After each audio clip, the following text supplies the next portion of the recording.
We're playing with fire. The county is playing with fire. Switch.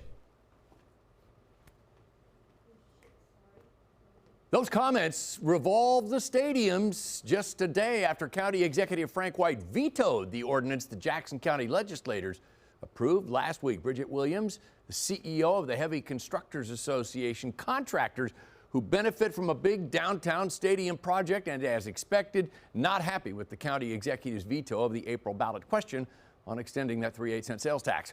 Fox 4's Jonathan Ketz is live at the Jackson County Courthouse to explain the work she's going to put in to get Frank White's veto overridden. John?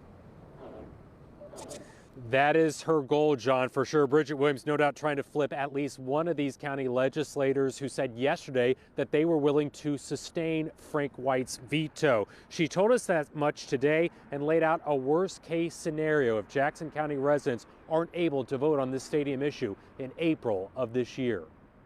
Here was Williams on Monday, January 8th, getting a hug from Kansas City Royals Executive Vice President Sarah Tourville.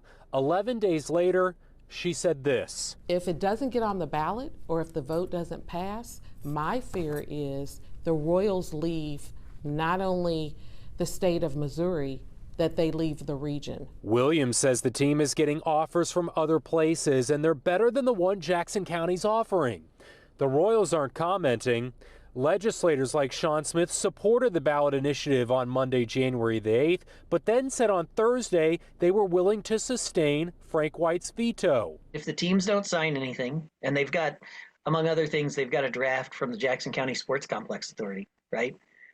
If they would sign that draft, I would feel much better about overriding the veto. And frankly, I think all of us would. I think Frank would. Smith was talking about the letter of intent Fox 4 got a hold of Thursday. It did not have the signatures of Chiefs and Royals leadership that day.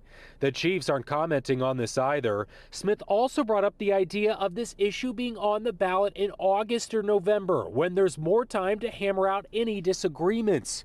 Williams says the gubernatorial primaries and presidential elections may make the stadium issue get lost if the elections were held at that time. If it's not going to happen in April, you're realistically looking at April of 2025.